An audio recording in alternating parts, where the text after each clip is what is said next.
जय मसीह की प्रिय विश्वासी भाई एवं बहन, प्रभु यीशु का धन्यवाद हो एक और आनंद भरे समय के लिए, प्रभु की उपस्थिति के लिए, उसकी अगुवाई और सारी सामर्थ्य के लिए। आज भी हमारा प्रभु हमारे ऊपर दयालु है और हम इस वक्त जिस आनंद के सीजन में तैयारी कर रहे हैं, अपने आप को प्रभु की उपस्थिति में आगे बढ़ा रहे हैं और उसकी आशीषों की खोज में आगे बढ़ रहे हैं, उसी से संबंधित इन दिनों हम संदेश भी सुन रहे हैं। हमारे पास क्रिसमस की ग्रीटिंग्स आना शुरू हो गए हैं और ऑनलाइन पर होने के कारण ग्रीटिंग्स की एक भरमार सी आई हुई है। पहले कार्ड्स का इंतजार करते थे हम, लेकिन अब उससे ज्यादा हमारे पास व्हाट्सएप पर, फेसबुक पर, ईमेल्स के द्वारा, इंस्टाग्राम और जितने भी मीडिया के प्लेटफॉर्म्स हैं, सब पर आपको ग्रीटिंग्स की एक भरमार है। प्रभु यीशु के नाम से उसके जन्मदिन की शुभकामनाएं भेजी जा रही हैं। इन शुभकामनाओं की बाढ़ में हम खोकर कहीं प्रभु यीशु के उस उद्देश्य को न भूल जाए जिसके लिए प्रभु यीशु आए थे। इन ग्रीटिंग्स की भारी भीड़ में हम कहीं प्रभु यीशु के उस आदेश को न भूल जाएं, परमेश्वर पिता के अपने पुत्र को इस संसार में भेजने के आदेश को न भूल जाएं। प्रभु यीशु के जन्म तक या क्रिसमस के दिन तक हमारा सारा जोश बना रहे, बढ़ता रहे और उसके बाद कहीं ठंडा ना हो जाए। इसलिए हम ध्यान दें, ये तो केवल हमारी तैयारी का समय है। क्रिसमस तक अगर आप ग्रीटिंग्स में उसको भेजने में, स्वीकार करने में और कई प्रकार की जो तैयारियां परिवार में, समाज में, चर्च में और बाहर मित्रों के बीच में भी हम कर रहे हैं, खाने पीने के अलावा और भी बहुत कुछ हम कलीसिया तौर पर करते हैं। लेकिन ये सारी बातें 25 दिसंबर तक नहीं है, ना 1 जनवरी तक है। जैसे कई लोग 25 दिसंबर तक रखते हैं, कईयों का जोश 25 के बाद ठंडा होने लगता है, ज्यादा से ज्यादा 1 जनवरी तक। 2 जनवरी को जैसे हमारे घरों से लाइटिंग उतरने लगती है, तारा उतरने लगता है, हमारे दिलों से प्रभु यीशु के जन्म का जोश भी गायब होने लगता है, उद्देश्य भी पता नहीं कहां चला जाता है। लेकिन मैं कहना चाहता हूं, ये तो शुरुआत है। असली जोश और आनंद और उत्सव तो यहां से शुरू होता है और आगे जाता है। प्रभु यीशु ने आज जो संदेश में आप तक पहुंचाना चाहता हूं, वो क्रिसमस से थोड़ा आगे बढ़कर है। कोई 30 साल बाद जो प्रभु यीशु ने अपने इस दुनिया में आने का उद्देश्य जब आरंभ किया, तो सबसे पहले उन्होंने यूहन्ना के पास जाकर, जो यरदन नदी में बपतिस्मा दे रहा था, बपतिस्मे के लिए अपने आप को प्रस्तुत किया। और यूहन्ना ये सोच करके ये तो मसीहा है, क्योंकि उस पर तुरंत प्रकट हो गया, उसने परमेश्वर से जो मांगा था वो तुरंत प्रकट हो गया कि ये तो मसीह है, मुझे तो इसके हाथ से बपतिस्मा लेना है। और कहते कि तू मुझसे बपतिस्मा लेने आया है। तो प्रभु यीशु के मुंह से जो सबसे पहला वचन निकला, सबसे पहला पद, आयत, वचन, वो मत्ती उसके 3 अध्याय के 15 पद में है। जब यूहन्ना ने उसे अपने पास आते हुए देखा तो ये कहा, मुझे तो तेरे हाथ से बपतिस्मा लेने की आवश्यकता, तू मेरे पास आया। तब प्रभु यीशु ने उत्तर दिया, अब तो ऐसा ही होने दे, क्योंकि हमें इसी रीति से सब धार्मिकता को पूरा करना उचित है। सब धार्मिकता को पूरा करना उचित है। इंग्लिश में लिखा हुआ है, let it be so now, it is proper for us to do this to fulfill all righteousness. Proper to fulfill all righteousness. कभी हमने क्रिसमस के इस अवसर पर यह भी सोचा है कि मुझे कोई धार्मिकता पूरी करनी है, मुझे भी कोई धार्मिकता पूरी करनी है। प्रभु यीशु को धार्मिकता पूरी करने की आवश्यकता हुई और यह अंक let it be so now, it is proper for us. माने वो यूहन्ना को भी शामिल कर रहा है, तुझे और मुझे, हम दोनों को इस धार्मिकता को पूरा करना है। क्या इतनी सी धार्मिकता थी कि बपतिस्मा लेना?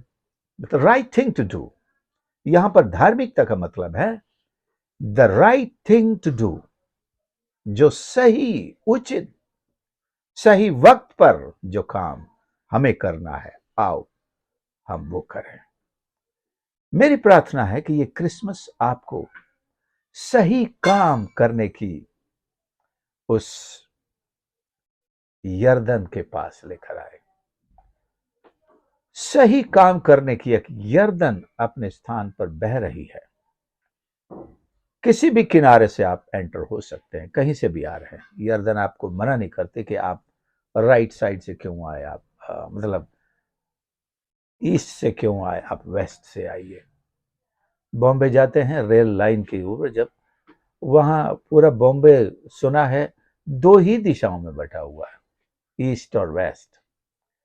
सबसे पहले आपको यही पूछेंगे रेलवे स्टेशन के ऊपर ब्रिज पे जब आप खड़े हों, ईस्ट में जाएंगे कि वेस्ट में जाएंगे। हम यर्दन के कौन से, कहीं से भी आ सकते हैं। यर्दन हमारी धार्मिकता के पूरे होने की वो जगह है जहां पर हमें सबसे पहले उतरना है। सबसे पहले हमें इसी में उतरना है। आज्ञाकारिता, परमेश्वर के प्रति आज्ञाकारिता। और ये आज्ञाकारिता ही प्रभु को दिखाएगी कि आप उससे प्यार करते हैं। प्रभु यीशु ने अपने शिष्यों से भी कहा, यदि तुम मुझसे प्यार करते हो तो मेरी आज्ञाओं को मानोगे। क्योंकि प्रभु यीशु भी पिता अपने परमेश्वर से प्यार करते हैं और उनकी आज्ञाओं का पालन करने के लिए न सिर्फ वो देहधारी होकर आ गए, बल्कि उन्होंने अपने सारे स्वर्ग के अधिकारों को, सामर्थ को, हरेक को स्वर्ग में छोड़ दिया, अपनी महिमा को भी त्याग दिया और शून्य बनकर आ गए। क्या हम इतना कोई त्याग कर सकते हैं? अपने आप को शून्य पर ला सकते हैं? बहुत सारे ऐसे हमारे जीवन के क्षेत्र हैं जिन्हें हमको अपने जीवन से हटाना है और केवल परमेश्वर के अनुग्रह में खड़े होकर उसकी उन सारी आज्ञाओं का पालन करने के लिए अपने आप को उस यर्दन में उतारना है, जहां पर परमेश्वर हमें अपने अभिषेक का बपतिस्मा देना चाहता है। परमेश्वर हमें पवित्र आत्मा की सामर्थ का बपतिस्मा देना चाहता है। पवित्र आत्मा के दानों का, वरदान का बपतिस्मा देना चाहता है और उस महान आदेश को हमारे जीवन में, या उस महान आदेश का बपतिस्मा देना चाहते हैं। एक सिंबॉलिक बात कह रहा हूं, लेकिन रियल है। बपतिस्मा एक सिंबॉलिक है, लेकिन आशीष सिंबॉलिक नहीं है। उससे जुड़ी हुई पवित्र आत्मा की सामर्थ सिंबॉलिक नहीं है, वो तो सच में हमारे जीवन में आती है, आई है। जहां परमेश्वर का दर्शन यूहन्ना को जैसे मिला, आपको भी मिलेगा। पवित्र आत्मा उस पे उतरा। तो हम आज से ये करेंगे कि क्रिसमस के उस ट्री से थोड़ा सा आगे बढ़ेंगे। क्रिसमस के केक से, मिठाइयों से, नए कपड़ों से थोड़ा आगे बढ़ेंगे और परमेश्वर पिता, प्रभु यीशु और पवित्र आत्मा की उस धार्मिकता पर मनन करेंगे जिसे हमें पूरा करना चाहिए। क्या हमने आज तक उसे पूरा किया है?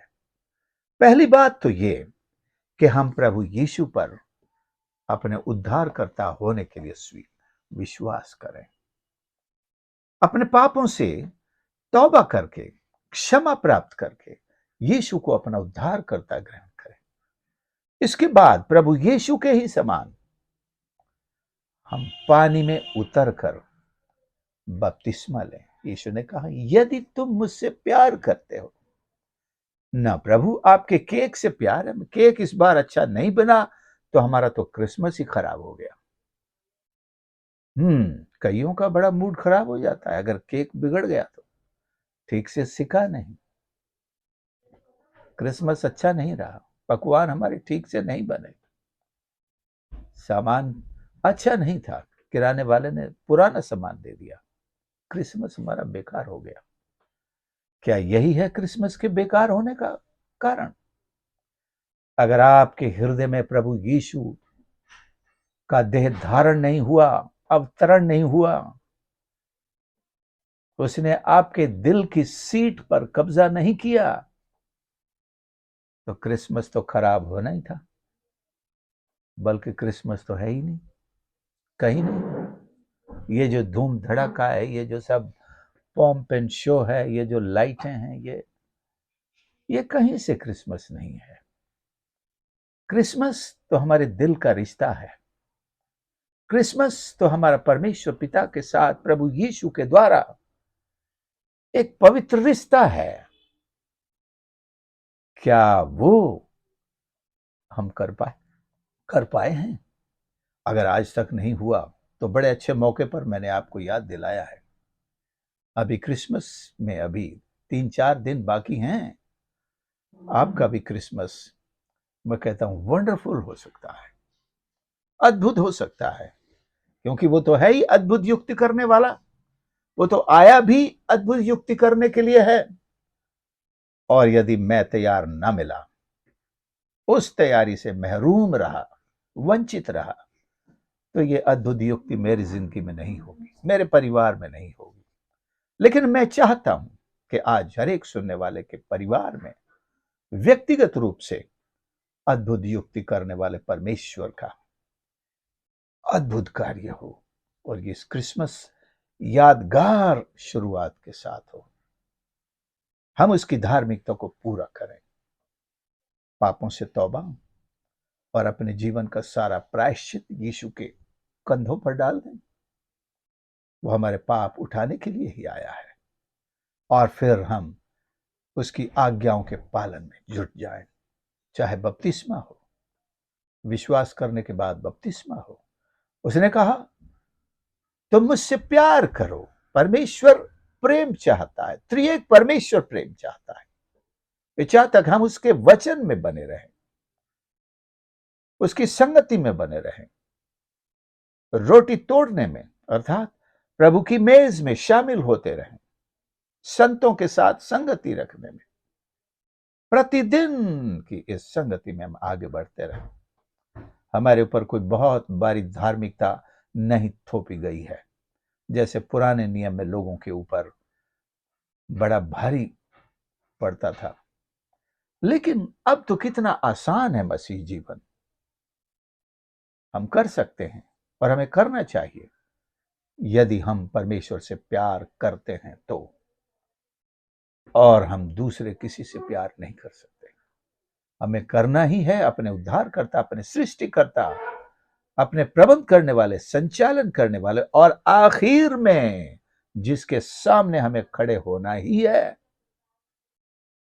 हमें उससे प्यार करना है, उससे दोस्ती कर ही लेना है। नहीं तो यही प्रभु फिर अदालत के न्यायाधीश की तरह खड़े होकर हमारे एक एक छोटे से छोटे गुनाह और बड़े से बड़े सब के लिए जब सजा सुनाएंगे, हम रोते कांपते, दांत पीसते और चिल्लाते हुए माफी माफी माफी की मांग करेंगे। लेकिन वो माफी का समय होगा नहीं, ये तो साफ बता दिया गया है।